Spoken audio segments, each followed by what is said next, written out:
allowance. Just for those of you that don't know, job seekers allowance is the allowance that you get. I'm just going to move this out of the way.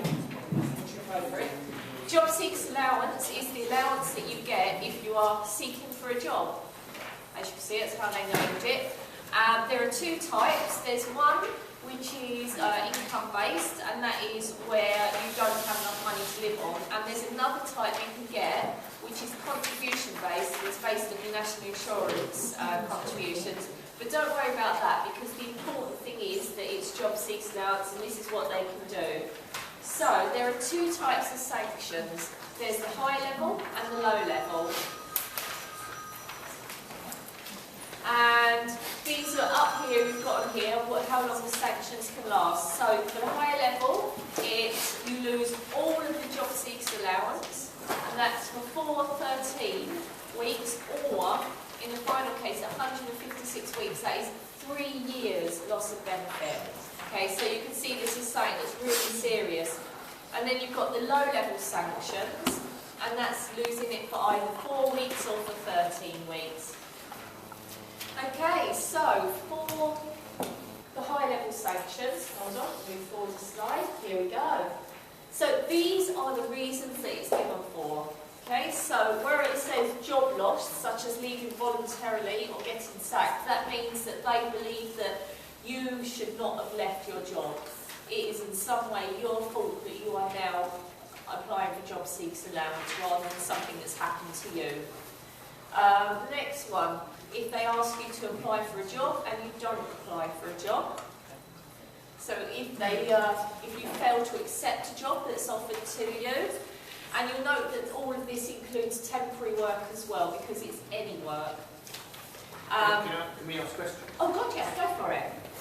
What about if the work is part-time? Because there's the 16 hours, isn't there? Is that... It's just failing to apply for a job. Part-time, full-time as well? Yes. Right. Yeah, it's just because, you know, it's better to work somewhat than not at all, is the general thought, which you can see why people have that general thought. But obviously, as you're aware, some of the jobs that people end up being asked to apply for, they may not feel as suitable for them. The issues we seem to have with people is they're more worried about what extent that number of hours is going to do to the rest of their benefits. So, if you've got people and they're saying, I don't think I should apply for this job because I'm worried about how it's going to affect me, there is something that advice agencies can do, which is called a better off calculation. So you can do that through helping advice agencies. And I'd also like to highlight at this point the website Turn to Us, www.turn2us.org.uk, and this is made for normal people rather than people with any knowledge of anything to do with the system. And you put in the circumstances. For example, they might have been offered a job with 16 hours and they know what the wages are going to be, because it should be on the job advert, you'd hope. And it will tell you, if you are getting this job and this is your family situation, you put in all the details. What is your income, what housing benefit you'll get, how much money you'll have to live on. Okay? So that can remove a lot of the worry for people if they know they can check on the website, or they can speak if they're not very good at computers, because you need to have a certain skill with computers. Someone can help them, or maybe one of you could help them. But I would definitely suggest that you all have a look at that website as well as Patrick's one, because it takes something that's difficult and turns it easy. Because that's what it's all about, isn't it? Making difficult things easy. Okay, so up here you've got failing to participate in mandatory work activity. This is basically when you sign up for job seekers allowance, you make a job seekers allowance agreement, and you will agree to do certain things. You may seek jobs for a certain number of hours per week. You might do training. It can cover courses to learn computers, because that's really important, isn't it? They might want you in the job centre at certain hours within certain days to do certain things. And basically everything is mandatory, which means you've got to do it. Okay, so failing to do one of the mandatory things. Okay, so again, not taking up job opportunities. And these, you know, there are such a wide range of reasons that can be under these little headings. But basically, it's summed up as not doing something that you said you would do or they think you should do. I mean, that is generally the reason for a sanction. They've all got very fancy headings, but basically you did something that upset them because they think you shouldn't be doing it or you should be doing it. And then they say, well, we will sanction your benefit. And these are obviously, these are the high levels, so they believe that these are very serious reasons. And then we'll look at, in a minute, hold on, what the sanction is for these. This is the loss of all job seekers allowance. So at the moment, job seekers allowance is standard £72.40 a week for a single person. And that means to lose that job seekers allowance. And that's one of the reasons that people end up at food banks. Because they have lost their benefit, they haven't got the money coming in. If you don't have that money, how are you going to afford food? And this is how much it is. So the first time you get sanctioned, they will do it for 13 weeks, which is a terribly long period of time. Then it's 26 weeks, that's half a year. And then it is 3 years, okay? And this is how many times it happens within a year. So once you get to a year in past the first sanction, obviously the amount of sanctions are reset. But even so, these are really, really long periods of time. Okay. Is there an appeal of any sort? We'll come to that later on. You're slightly ahead. Yes. Okay. So these are the lower level sanctions. And if you have a look, they're on your fact sheet as well. Okay. So again, they think that you should or shouldn't do these things, but they're not considered as serious.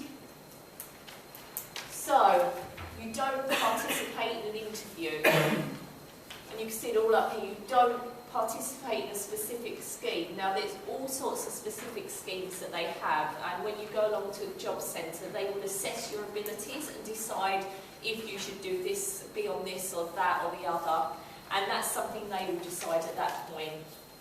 If you don't carry out a job seeker's direction, and they've all got quite fancy names, these things, but a direction is basically an order for what you've got to do. Okay, don't accept a place on the training scheme or employment programme, of which they have many different schemes and many different programmes. A lot of them are actually really good. Go on. When you say failing to carry out a job seeker's direction, does that mean that a subcontractor to the job centre on a course that asks you to do something, if you fail to carry out something they asked you to do, would that count? If it is in your job seeker's agreement, it is possible, okay? And they won't always sanction you for the right reasons, because the rules are quite complicated, aren't they? I mean, you must have realised this as I'm trying to sort of summarise them down. These rules are quite complicated. They're not very easy for a lay person to understand. So you may be sanctioned, and they should give you the reasons why you are sanctioned, and then you will find out what it is, but it may not quite make sense to you at the time you are sanctioned, but you will give them the reason, which reason it is. But whatever you do, there's normally a reason it can fit under, okay? And you can see here for this one, it's about the thing you are doing must be relevant to helping you get a job. So you can imagine how wide that could be. You know, imagine all the different sorts of things you could do to help you moving forward and getting a job. So you can imagine what a wide range of things that you could do or not do, which should cause this sanction. So you might give up or lose a place on the training scheme, not accept the place on the training scheme, and this one down here, not being available for work for the right number of hours. Now, obviously, normally it's 40 hours per week, but you can see here, it's restricted. So if you've got a child that's not in school, it's restricted because you can only get a certain amount of childcare free of charge. If you've got a child that's in school, you've still got to be available for the pick-up and drop-off at school. So they can restrict the hours, and again, if you've got health conditions, they can restrict the hours. But when you sign your job seeker's agreement, then at that point, that's when the hours that you need to be available will be set. Okay. If you're volunteering, that class as... Ah, yes, volunteering. Now that is something that comes up again and again. Volunteers. as long as your job centre has agreed that it's okay for you to be a volunteer, and they've agreed what hours you're volunteering, and obviously if you got a job, you would obviously do the job, it should not be a problem. But you must get your job centre's agreement regarding volunteering. And most of you would volunteer for a bigger agency, and that agency would normally have agreements with the local job centre. Okay? So say for the food bank, we haven't got any agreements with the local job Just centre. ring them up and get yourself an agreement. But Okay? I mean, for our volunteers who might be on JSA, do we need to say yes, they're volunteering for us or anything like that? It would not hurt a volunteer for you. I mean, if the volunteer has told the job centre we're not available because on this date to come in and do this thing because we're volunteering, to have something official from you to say yes they are, you know, that can only officialise something. They have basically someone vouching for them. And, you know, especially obviously volunteering is one of the important things in getting work. Because as you know, you're getting experience to enable you to go back to work, because the experience you get as a volunteer is absolutely invaluable. I mean, from the start, most of you will gain great customer service skills because you're dealing with the public day in, day out. And when someone looks at a job application, sees that you've been doing volunteering, they know that you are someone who cares. Okay, so here we go. What again is the sanction for these? Oh, God. Sorry, one more question. If you then tell the job centre that you are volunteering, does that then become mandatory volunteering? No. It doesn't? No. It's not the same as... Volunteering is something you're doing to improve your chances and obviously give back to the community. If it's mandatory, it's volunteering. The whole point of volunteering is it's voluntary. No, I get that, but then they also Very want people to work for their... So I was just wondering if by telling them it becomes a kind of... If your volunteer organisation had some sort of set-up scheme with them, but I don't know of any of the organisations that do have in this area. Okay, so here we go. The sanction for this is, again, absolutely total loss of job seekers allowance, which is just crippling, isn't it? I mean, it's just a terrible thing. It's not for as long, but that still doesn't make it, you know, any better. This time, the first time, it would be for 4 weeks, and then the second or more time would be for 13 weeks. But 13 weeks is a really long time. That is basically 3 months. You know, and again, it's just, you can't live for 3 months without benefits. It's just not possible. Before I move on to the next part, and I'm going to look at all the appeals and everything together in one batch, so this is not the time for appeals questions.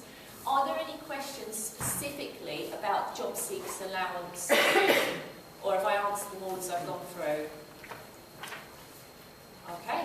I'll move forward to ESA, or Employment and Support Allowance. Everyone who deals with benefits just calls them by the initials, because otherwise it gets a bit tongue-twisty with the long names they give to them. So throughout this Employment and Support Allowance, I'm going to refer to that as ESA. So here we go. And have you all got your little sheet about ESA? Okay, let's do it the other way around. Has anyone not got a sheet about ESA? A couple of you, I think most of you have. No. No? Oh, they're coming from, so just keep your hands up until you are satisfied.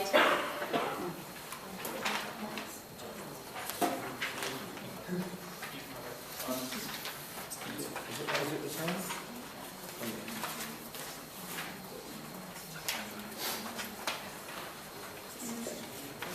Oh, sorry, could you keep handing out? We've got a few more hands.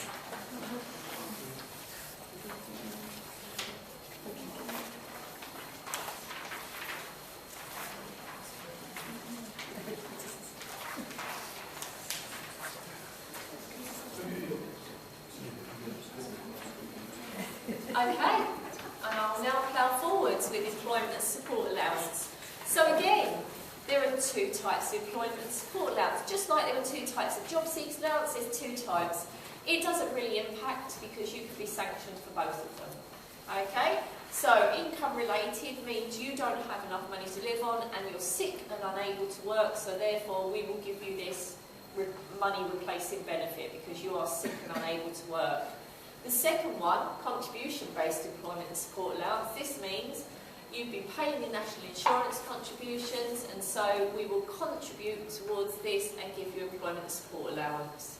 Both types can be sanctioned, but there are two types of groups within employment support allowance, and depending on the type of group that you get assigned to, unfortunately you don't get to choose, you get assigned to, what you can be sanctioned for is different. So I'm going to cover each of these groups. And you're thinking, well, how will I spot which group someone's in? They'll generally know. I will say that. They will know which group they're in. But I'll just give you a little summary of the information. So, when you go onto employment and support allowance, you ring up and you claim, and you are on the basic level of employment and support allowance for the first 13 weeks. Because some people are on sick benefits, then it's a temporary thing. It's not a long-term thing. They might have broken their arms and they can't work, but they fix after a while. They might have a short-term temporary illness. And then after that, they'll be able to go back into the working or applying for work area. But for those people who are going to be on it longer, the 3 months and longer, they are assessed as to which group they should go into. And you're thinking, who chooses? Job centre chooses. What happens is there's a medical. Okay, some people will automatically be assigned because they will have very serious illnesses. It will be very obvious which group they should go into, and they should automatically be assigned, especially people who are suffering from terminal illnesses. They will automatically be assigned to the most serious group. But other people will have a medical. There's a big form to fill in. What do you do if you get a big form to fill in for employment support allowance and you can't manage it? Well, luckily, again, today in this room, we have all the organisations which can help you, and they're listed on the Wandsworth Advice website, okay, because the forms can be quite complicated. So if people need help, there are organisations which can help them. But after the form's been filled in, and if the medical is done, then a decision will be made as to what group they're going to. And you can see here the work-related activity group. This is the one that most people are going to end up in. You do stuff and hopefully they will enable you to eventually get back into work. They will overcome what might be a long-term disability, or maybe eventually you will be cured and you'll get back into work. But you will be able to get back into work in the future. That is the goal of this group. And can I just check, the medical we talked about is the one currently that Atos are doing, is this the Atos one? Yes, it moving is. to someone else? Absolutely, that's the medical, yes. And then this group here is the support group, and only 1 in 5 claims go into this group. This is you're very seriously ill or very seriously disabled, okay? And that's how you know. Up here, if you're 25 and over, you're getting £72.40 for the first 13 weeks. And then once you go into one of these groups, and I literally did write it down on the back of an envelope, as they say, you will get a higher rate. So in this group, it will be £101.50 because they understand you're more seriously ill, you know, and you're going to need extra money to help out. And this group, you're the most seriously ill, and you will get £108.15. Okay, and these are extra. What they in the benefit world they call everything extra you get is a component. It's one of their fancy words they like. You probably after a while, if you're volunteering or if you're on benefits, you'll hear the word component again and again. Okay, but extra things are called components. Okay, and these are the extra components that you get for these groups. So you go from the basic money to getting higher money. And this is how you'll be able to find out if someone doesn't know which group they're in, because you'll say, well, how much money do you get per week? They'll tell you the amount, and then you'll know which group they were in. Okay? And all of the amounts are on the government website, so you know, www.gov.uk, and you might put in employment support allowance amounts, and it will all be listed for you. So it's really easy to find out as long as you've got the internet there. In fact, everything's really easy to find out if you've got the internet. It's just a lot of people don't have the internet. Go on. I've got a sheet called ESA Sanctions, but I haven't got that on it. Yeah. This Yes. is basically what I'm telling you, but in bigger words, bigger writing. We just haven't got that. Can I just say as well, all these materials plus that presentation, everything, we'll put it all on the website and circulate it afterwards so you can download it as well. Okay, so moving forward. So which reasons they be sanctioned for? And now it gets interesting because you can see that the government is saying one group is much more seriously ill than the other group. Okay, so one group can be sanctioned for more things than the other group.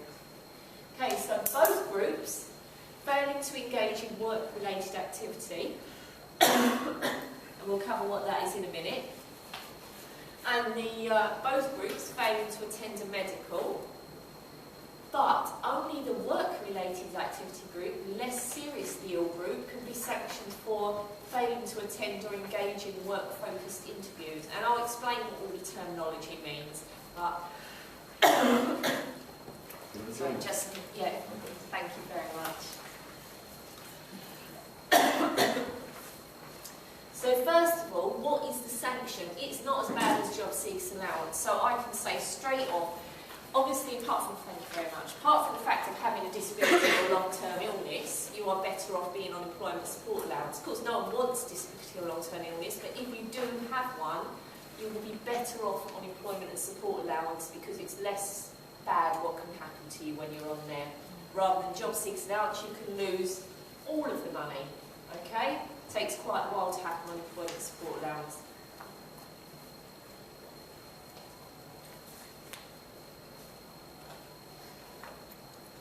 Sorry about that.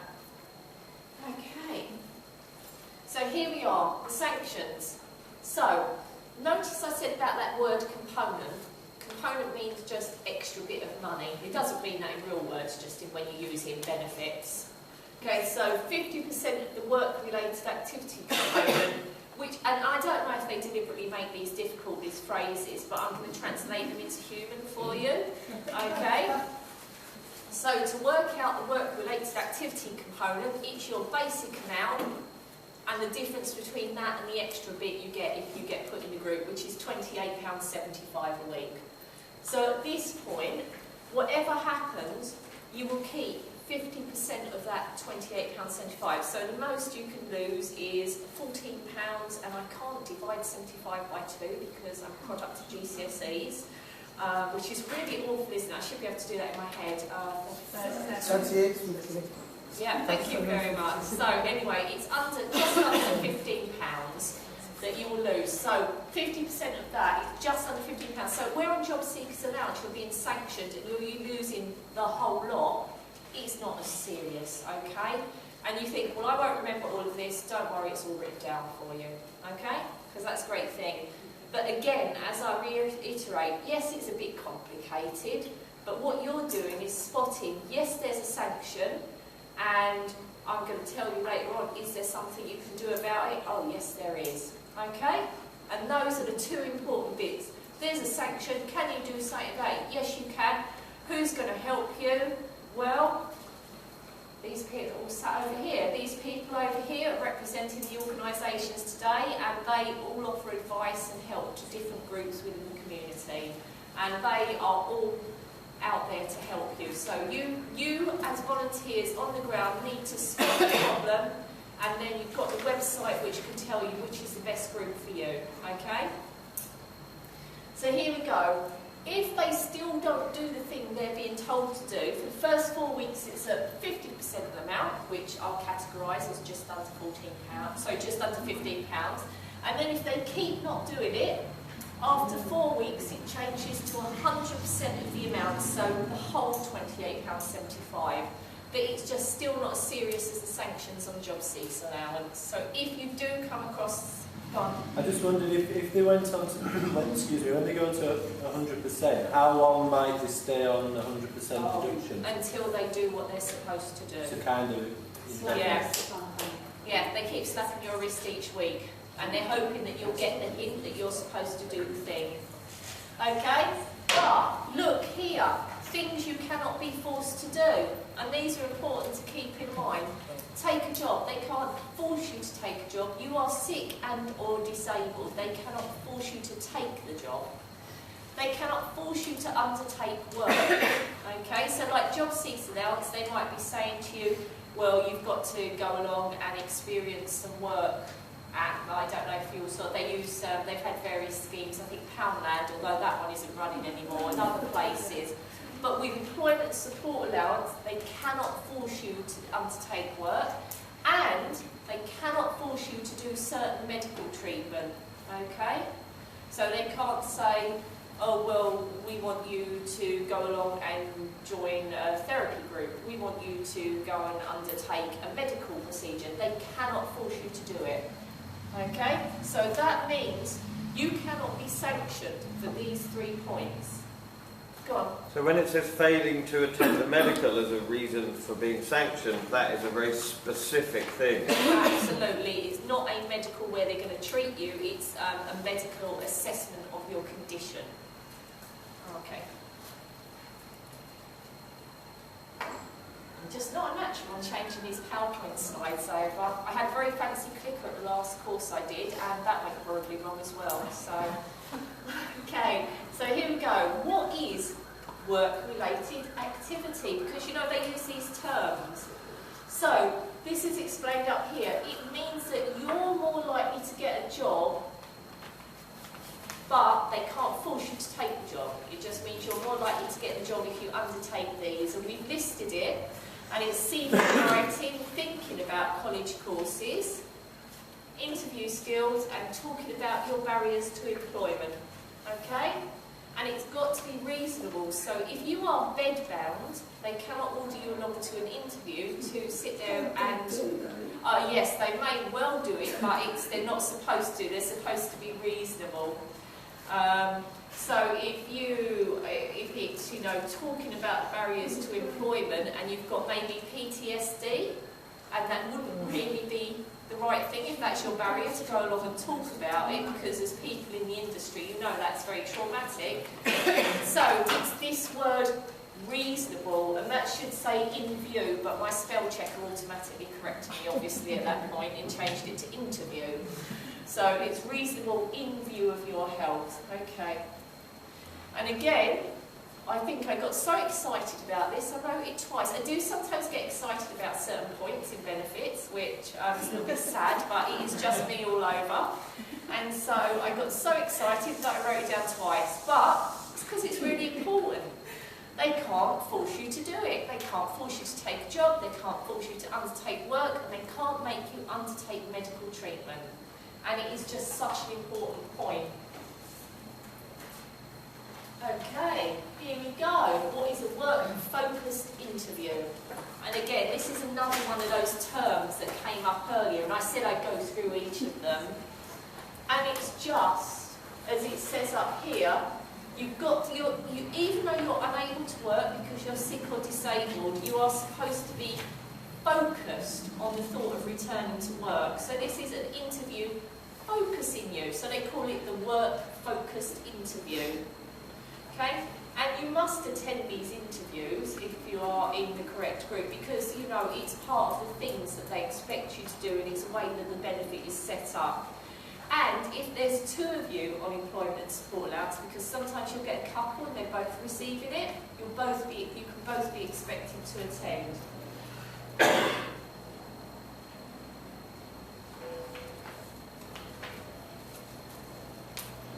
But you can be exempt, and I love exemptions. I love things you can't be forced to do. I love things you can be exempt for because they're wonderful. So pension age. Everyone loves pensioners, okay? And people laugh when I say that. But obviously, knowing the system, I know that it's really skewed towards pensioners because they are the most important group in our society, politically, because they all vote, you know? So therefore, it's so much better to be a pensioner. Obviously, you can't recommend your clients to do that because it takes a while, but it is just so much better to be a pensioner. And again, if you're a lone parent responsible for a child under 1, some of you have been around for a while. You remember when it used to be a child under 5, but they've really cut that down now. If you have a severe medical condition, and it's their definition of severe, not yours, unfortunately. Otherwise everything would be so much easier, wouldn't it? So if you're in the support group for ESA, so it's better to be in the support group.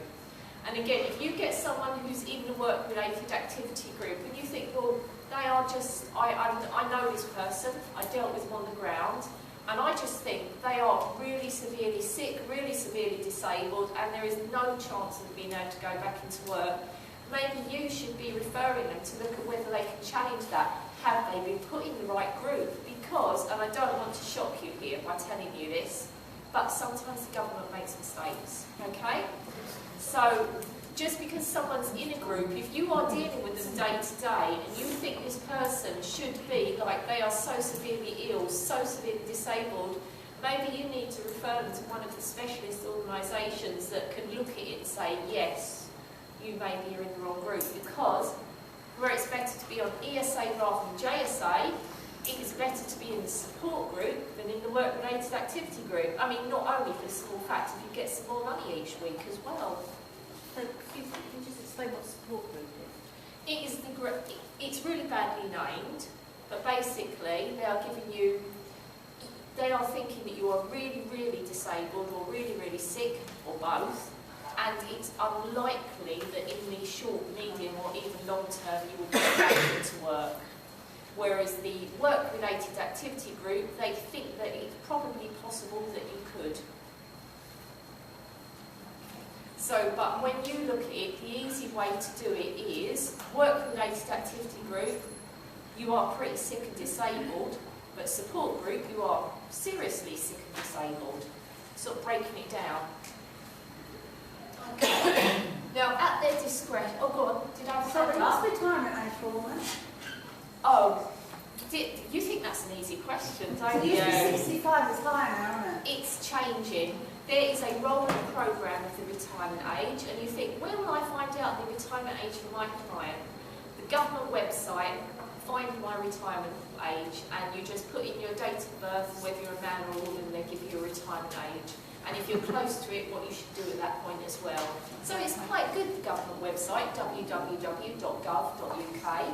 because it's got lots of basic information, but it doesn't have the more detailed information like you're getting today. Okay, so at their discretion, the Job Centre, the DWP, can waive or defer your requirement to attend a work-focused interview. Whether or not they'll exercise their discretion is another point in matter, but they do have the discretion to say at the moment you don't have to. So if you told them you had maybe got a really bad flu or the vomiting bug, I'm pretty sure they would allow you not to have to come in on that day.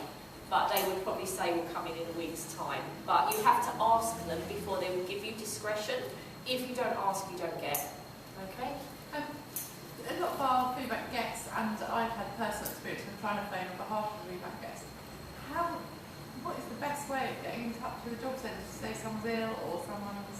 It's very difficult. Now, theoretically, in the ideal world, you would be able to ring them and you would go straight through. Okay? But I know I can see all your shaking heads here. Some of you who work in the industry longer may end up with people's direct phone numbers. If you ever get a direct phone number, keep it. It is a powerful little piece of numbers, and don't lose it, because then you can circumvent the queue. Most people claiming will, once they've been on the benefits for a while, they'll be allocated to an office. I believe it might be Stratford for here, would I be correct? Anyone know?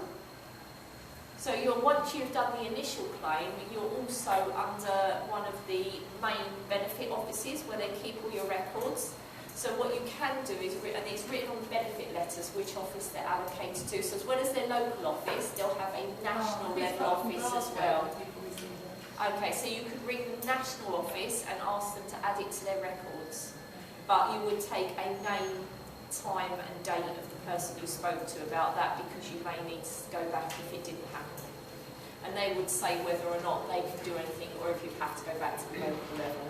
Sometimes they are very helpful, other times, okay? But there's normally, if you don't ask, you won't know. If you need help, ask for help. And if you're not sure, ask someone. I mean, I think those are just the big lessons when it comes to benefits. I mean, I deal with benefits and I don't know everything. I will never know everything. Anyone who deals with benefits will tell you will never know everything. But just knowing that there might be something means that I will look further. Okay? So it's always just, I think there might be something. There might be something to be done. Even if someone comes to you and you just think, oh my God, that's horrendously unfair, which obviously you all do because I see your nods going on.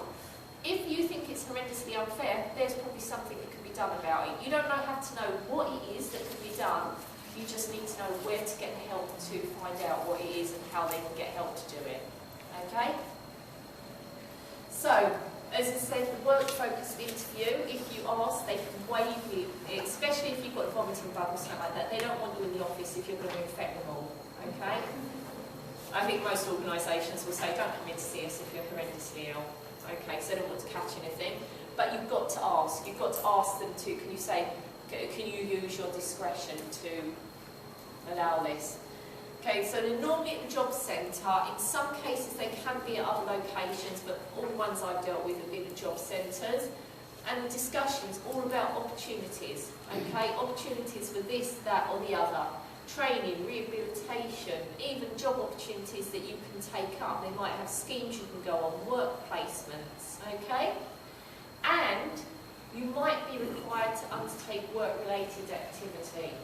Hold on, as we move forward. These are the things that you have to do, okay? You must, see, it's the important word, you must. You must attend at the time, date and place. And if you're late, obviously, then this is one of the issues where they look at sanctions, late for interviews, because they look at that as non-attendance quite a lot of the time. Which again, you might hear that. You might hear someone come in and say, I was 10 minutes late and I got sanctioned. And what would you think? Would you think it's unfair? Yeah. So what would you think now when you're thinking it's unfair? Something you can do. Yeah, there's something you can do. You don't have to remember what you can do. You just need to know there's something you can do and get help. Okay? So here we go. They want you to participate in discussion. You know, even though you are there on the ground and you're thinking, I'm not ready to go back to work, I'm too sick and or disabled at the moment, you've still got to participate in discussion. Okay? And it's about what you're willing to do to get ready for work. You've got to tell them the thing, because they will ask what qualifications do you have, how good are you at things like that, can you use the internet? Everyone gets asked, can you use the internet? Because everything's all about the internet nowadays. Okay? Because they just want to know, because to do any plans for them, they have to have the answers, and their computer system wants the answers. Okay? And then remember it said, what they may have to do work-related activity, and this is any activity which is, again, at the discretion of the job centre. So it could be CV writing, again, see, it's thinking about college courses, not doing college courses, it's thinking about it, so it might be having a discussion about college courses. Interview skills are great anyway, because they only enhance you as a person learning to talk to other people. And talking about barriers. Okay, and they must be reasonable depending on your health and circumstances. Okay, so reasonable, and you cannot, again, I'll put it on the third time because this is so important, you cannot be required to apply for a job, undertake work, or undergo medical treatment. Go on. Is there financial help for college courses? There are many courses that are available, not directly through the college, but you can be referred on to them by the job centre, which you will not have to pay for if you get the referral. There are some really good ones, and also, just separately, if you're on benefits, there are a lot of courses you can get cheap or free of charge. For example, the Open University offer a financial assistance scheme, where if you are on a low income, they can give you a lot of help, because basically it's absolutely terribly priced at the moment to do any sort of higher training. So, you know, you could get a lot of help if you are disabled, even if you're not on benefits and you're disabled and you want to do a university place or an open university course, there is all sorts of help available to you to put you in the position that you would be if you were an able-bodied person. Okay, so there is a lot of help out there. But again, you've got to ask, and it's all about the asking to get. Good. On the work-related activity front, we run a job club. Oh, lovely. But does that mean we could unwittingly be part of their sanctions? So they wouldn't come to us saying, this is your work-related activity, go and do CV writing at the Putney Job Club. Well, if the Putney Job Club had said to the job centre, we are happy for you to send people and the job... Well, they are, certainly. They send us and they come with letters and we say, we are not part of the sanctions, but it sounds as if we are. You would have to be... are you funded by the job centre? No. No, you shouldn't be, because it would be like if they sent them anywhere that wasn't part of the official thing, because they have their own official things for this. They have companies that provide all of these courses. But they come with a letter, and the letter says you will attend at 12:45 for an appointment at the Putney Job Club. And we go back to them saying, you can't tell them to do this, this is a voluntary activity, and they say our system produces the letters and we can't do anything about it. So it sounds that is a major issue for your organisation, and I would suggest whoever heads up your organisation needs to raise this severely, because if you are not part of their scheme, you should not be part of their scheme, basically. So you need to go, whoever's your head needs to get onto that, you know, because... Is it you that's the head? That'll be me. But if we have a separate discussion afterwards. Great. Okay? Stand your ground. Okay, so here we go. So I've covered all this, I'm moving forward and pressing the button for the next slide. And again, all of this is going to be available to you on the website. Okay, so ESA sanctions. So for not completing the works-focused interview or work-related activity, are reduced ESA for a fixed period of, here we go, first time, 1 week, okay? So it's not, again, it's nothing so terrible as the job seekers allowance sanctions. They're like the biggest sanctions, the most scary sanctions. Second time, 2 weeks. Third or more time in a year, 4 weeks. And you remember when we think back to job seekers allowance, the nicest, not that you can call a sanction nice, but if you're going to get one, the nicest one was 4 weeks. But here, the worst one is 4 weeks, you know. And it's reduced by £72.40 a week. So that, if you're in your original 13 weeks, that will wipe out all of it, apart from they give you 10p a week, I think, because it makes their computer system nice, so they're still giving you something. But if you're further on, where you're in one of the two groups, obviously you've still got your extra money coming in, although it's not much and not enough to live on. Okay, so one of the things you also might come across, this is not a sanction at all, by the way, it's just I thought I'd raise it because I feel it's quite important. They decide that you're fit for work, okay? So you might have completed your first 13 weeks and you're waiting to see which group you get. Do you get a group? No. They say, oh, actually, you're not ill, you were mistaken, and you're fit for work. And you're thinking, well, I'm not fit for work. So, but you have to go along, you need some money, don't you? So you think, oh well, I have to go and claim job seekers allowance, and they look at you and they go, you're not fit for work. And I believe the phrase for it is catch-22. What are you going to do in catch-22? You're going to look at Patrick's website, Wandsworth Advice, and off you go, you find the nearest, most suitable agency to you, and you get some help immediately. And of course, this is something where I believe you call them guests of the food bank, don't you? I love that term, that's brilliant. The guests of the food bank will come in and report again. That's one of the things that comes up. So, if you are stuck in the middle, get help. If something's wrong, get help. Just don't leave it at all. Go straight for getting help. Okay. And now we're going to go a little bit more rare, because nowadays you don't see many people on income support. Income support is a very small minority of people. Okay, and so we haven't got much on it because it's quite unusual. You're not going to get many people at all. So you can still be sanctioned though. So, in fact, that's the same for most things, you can still be sanctioned. So it's a reduction in the amount of benefit you're entitled to and the amount of sanction time are, and here I've covered them. So if you're on income support because you are incapacitated or disabled and this is a much rarer category than it used to be, because most people are on employment and support allowance now. But you can get a reduction of 50% of the ESA work-related access, that's £28.75, so nearly £15. And again, if it carries on for longer, you'll get the whole lot.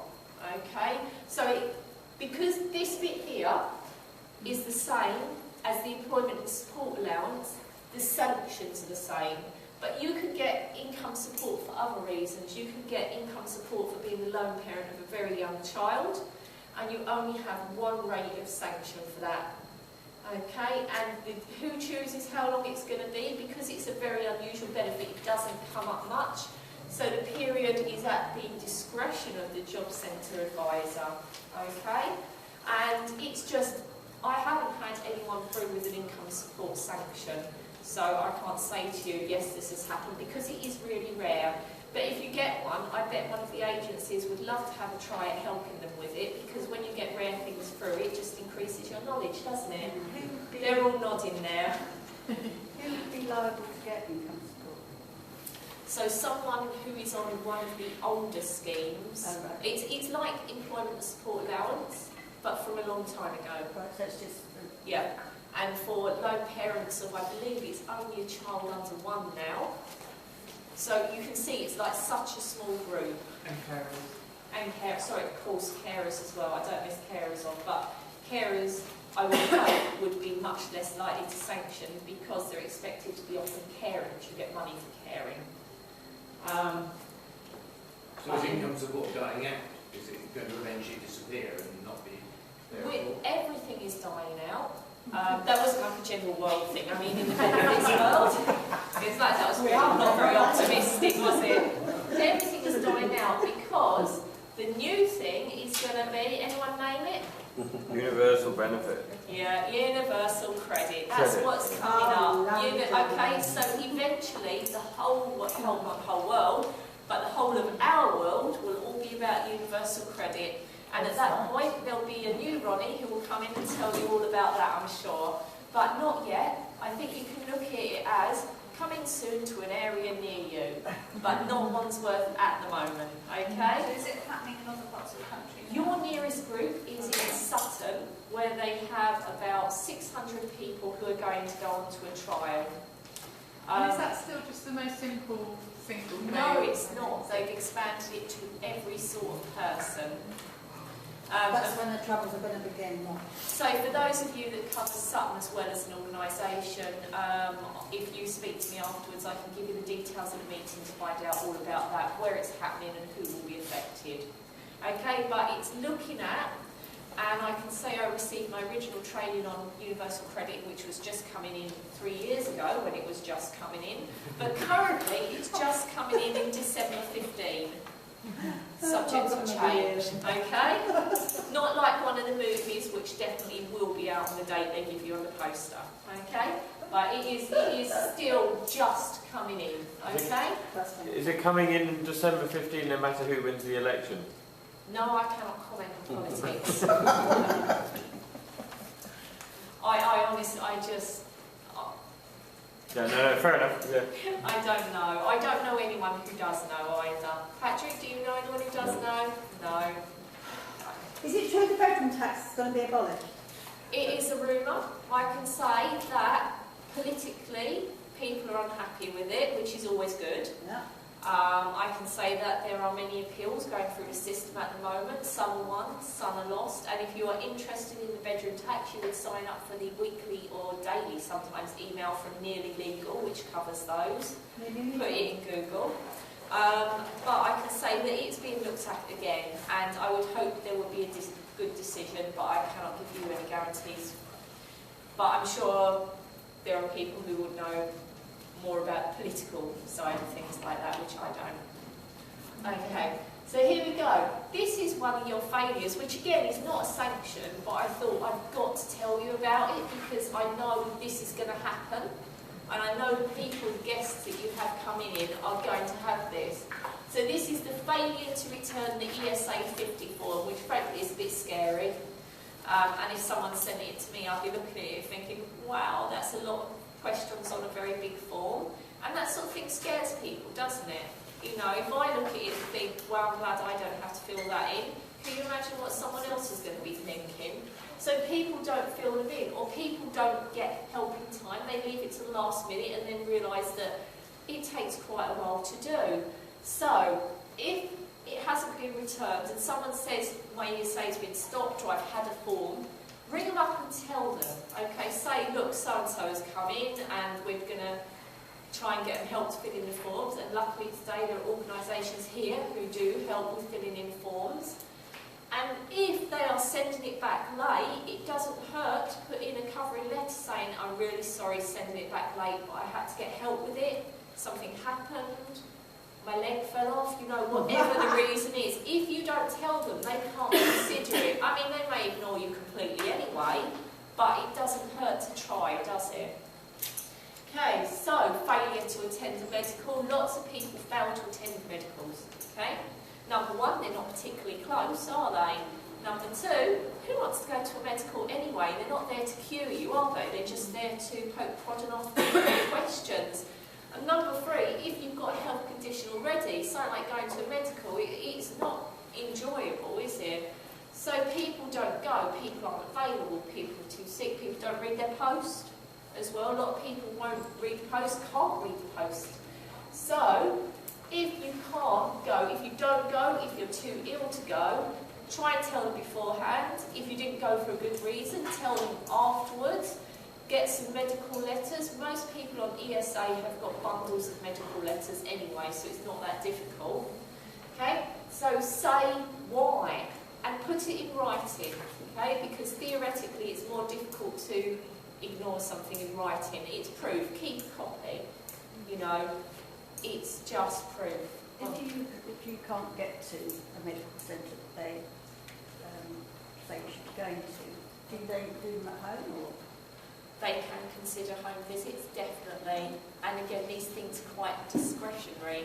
So if you can't, you've got to ask. That's it. See, that's what it is. If you don't ask, even though they might say no, there's no possibility you will get it if you don't ask for it. Here we go. And this is another one which comes up that you're going to get again and again.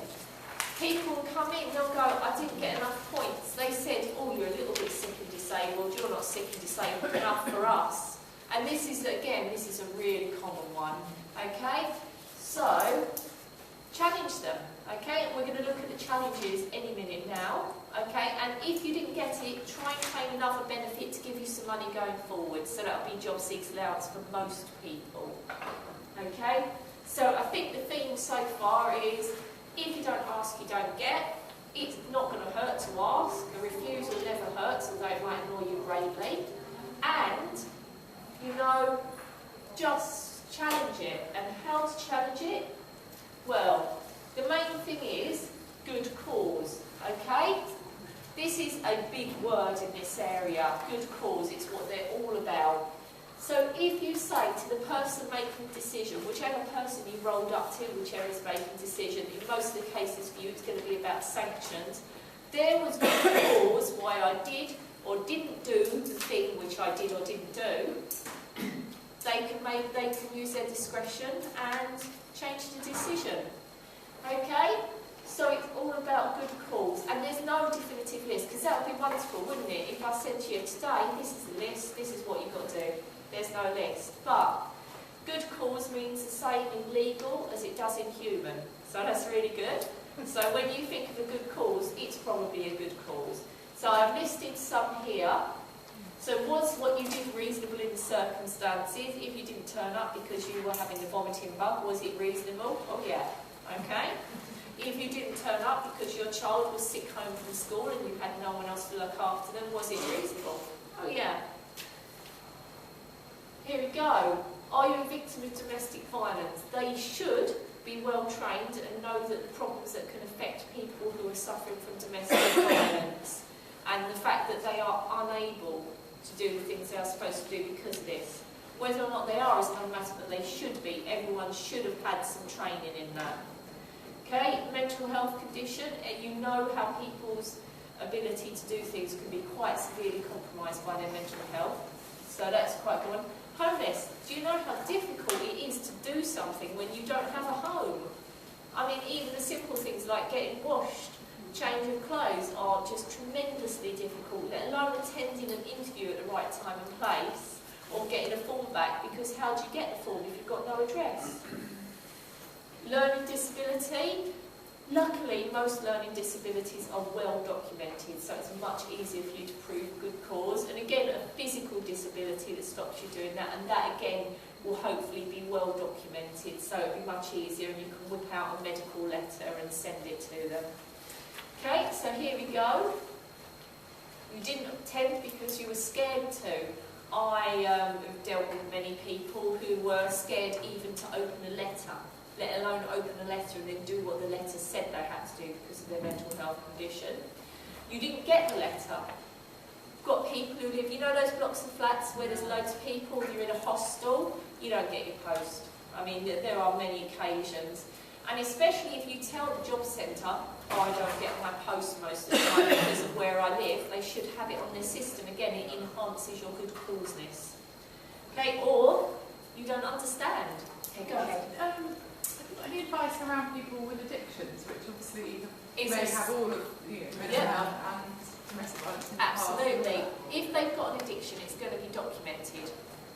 But I've been to the job centre with someone with mental health problems and an addiction, and they said, you're now going from JSA onto you've got to go to a work thing. And I said, do you really think it's appropriate? And they said, no, but that's what the computer told me to do. So the computer said you've got to do it part of it. Yes. And you have to remind them of their discretion. But if the problem is, I guess that's where the wonderful advice came in, but if you had been there, they'd have then been instantly sanctioned. Absolutely. So, I mean, it is all down to you making a difference. And again, it's down to, I mean, it's so difficult for people with health problems to say, to ask, isn't it? To say, look.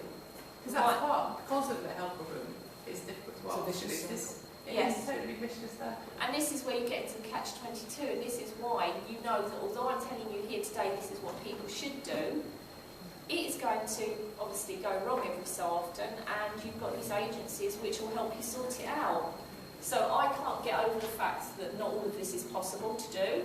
I wish it was. I wish there was one of you for every person that needed help, but there isn't, and so you've just got to catch it afterwards and just try and get it sorted out. And that's the great thing about the food bank, that you are a natural port of call. Two of the problems that we get a lot at the job club is people who are illiterate. Oh yes, yes. And people who are unable to use PCs. Absolutely. Or indeed, if they can use PCs, they haven't got them. Yes. They can't afford broadband and so on. Yeah. And I just wonder how reasonable it is for people to be sanctioned if they've got letters they can't read. And then they're sanctioned for not applying for jobs online when they haven't got either the skills. Absolutely, and this is that is good cause. Okay, and that is where the good cause comes in. And the problem is because they haven't got the skills to say this, they're gonna need someone to good cause on their behalf because they can't do it themselves at that point. But that is good cause. I mean, do the job centres do anything to help people who can't use PCs? Well, I mean, I know some people have even sat through courses for several days and said, I didn't understand a word, but I've got a certificate that says I did one. But I mean, you know, because it's all so PC focused, this whole process. And when is there any recognition that might be a problem? There is a recognition, and they do hope that the courses will help. But obviously, I don't work for the job centre, so I can't quite comment on their thought processes. But I can tell you that it's going to get more and more PC focused. So now you can ring up to claim over the telephone, but it's going to all move to internet based eventually. So I can't actually give them good news at all. That wasn't very good news, was it? Well, that's just going to reduce their bills and benefits, isn't it? Because people won't be able to claim. I think some of the offices are different as well. I don't know the one in Wandsworth, but I had a meeting, the one in Southwark not that long ago, and I know they have quite like a big bank of computers and people there who will help people kind of access things and use Actually, things. I can tell you they're rolling out that scheme into all of the job centres, and every job centre will soon have a bank of computers and help for people to help you use them. But it will take time and money. So they're doing it to certain areas first of all. So Croydon again have got that scheme now, and it is being rolled out. And you can ask your local job centre when they are going to have that in their offices, and free Wi-Fi as well to overcome the problem of no broadband. Because I was at a little Wandsworth thing on the time last week, looking worried. On Wednesday, and they said that sanctions were going to be all online in the first quarter of 2015, which on behalf of the people who come to the job club means there'll be loads more people at Foodbank, because all their activity, they said, would need to be on the computer. They rely totally on us to put that on, have no ability to do it unless we're doing it for them. It'll automatically get sanctioned off, presumably by a computer program, if they haven't managed to do it themselves that particular week. It is We've got disaster yeah, waiting. it is unfortunately government policy that everything will be online. Mm. I just can't give any good news, I'm really No. sorry. But I can tell you that good cause is your friend, okay? Because it's the thing you've got to help you out. I'm going to move forward, so I've got about 5 minutes to finish off now, because you're going to be getting to visit all the other stores as well. So we're just looking at the challenging. Apart from this is the factual information. I've covered the reasons why you would challenge, haven't I? And I've said you would use good cause. And if you think there's a bad reason behind the decision, you're probably right. Okay? So here we go. So stage 1 is called the mandatory reconsideration. And again, they use fancy names for this. It's called mandatory because you have to use stage 1 first of all. So you have 1 calendar month from the date of decision, okay? And so you make the challenge to the office that sent it, and I always advise people, take your challenge in person, get it stamped and copied. So you've got the original with the job centre stamp on it, you've got proof you got it in time. Okay? And people need more time, don't they? Because they want to gather evidence and stuff.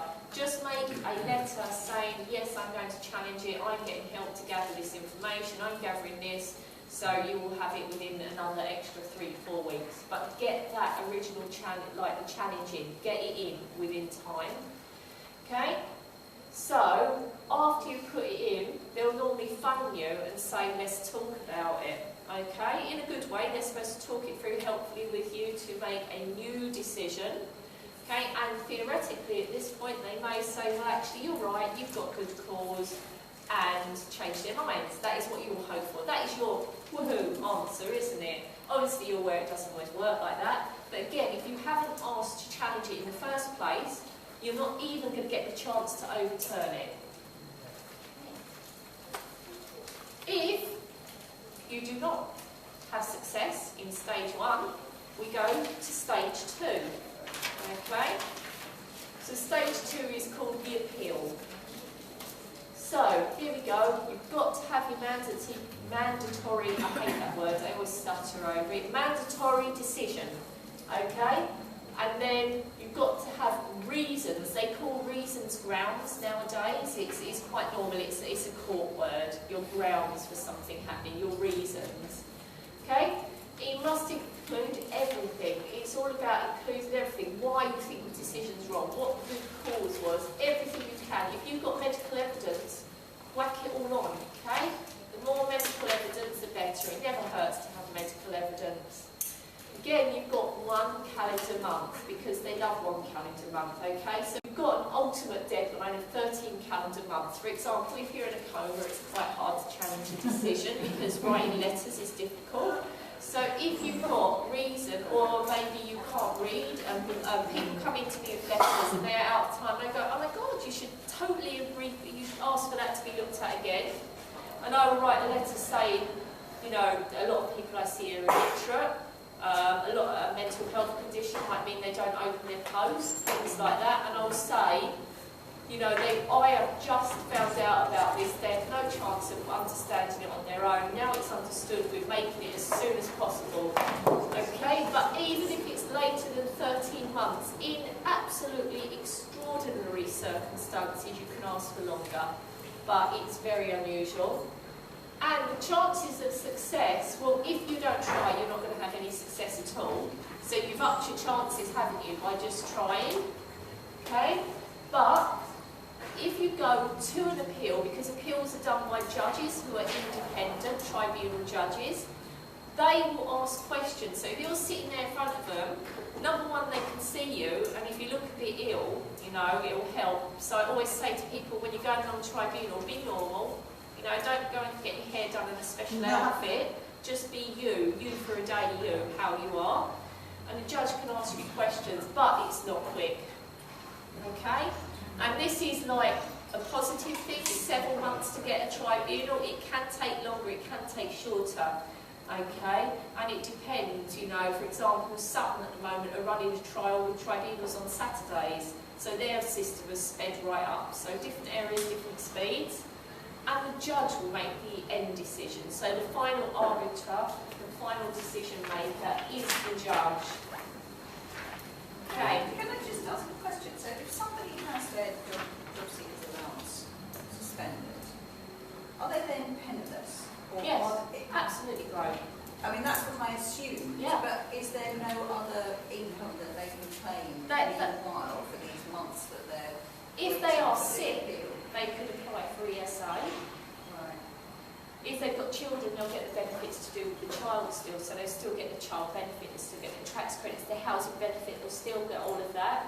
But basically, there are people who are left absolutely completely broken penniless. And I think you two at the food bank can back me up here. You see people with nothing. You can ask for hardship payments and things like that, but again, you're sanctioned. You know, you've done something terribly wrong according to them, so they are...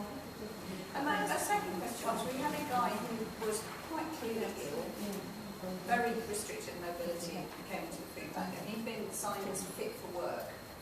So, what are you thinking now? And he was then penniless. So why hadn't he then been put on job seekers allowance if he was fit for work?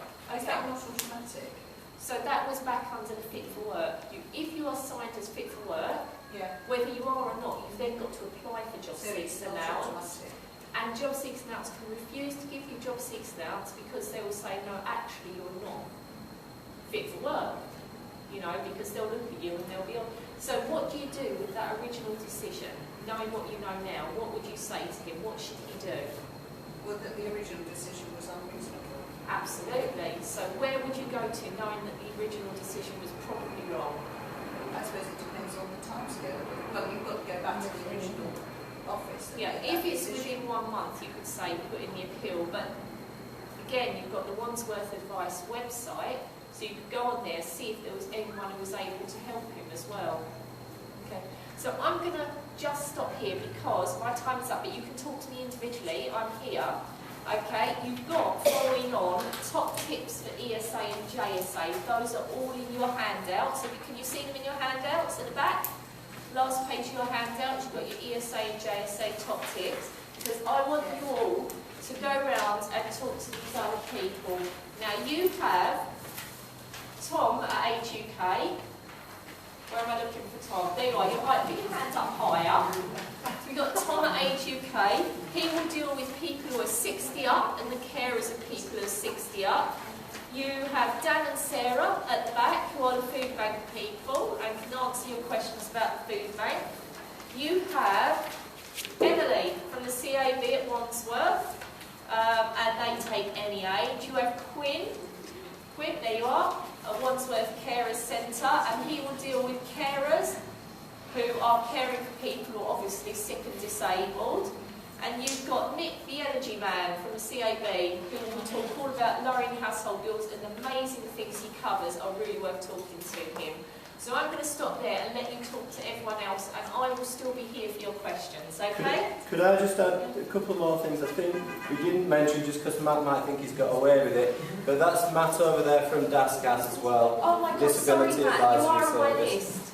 And DASCAS are, again, a fantastic resource, you know, for things like that. The other, just kind of a tiny little housekeeping thing, somebody mentioned earlier, all the handouts that are here, plus that presentation, plus if that camera's worked, the recording of this session will all be on the Wandsworth Advice site within, I would say, about 5-7 days. So it's something to tap back into and things like that, if it's useful. Thanks very much, Ronnie. Okay.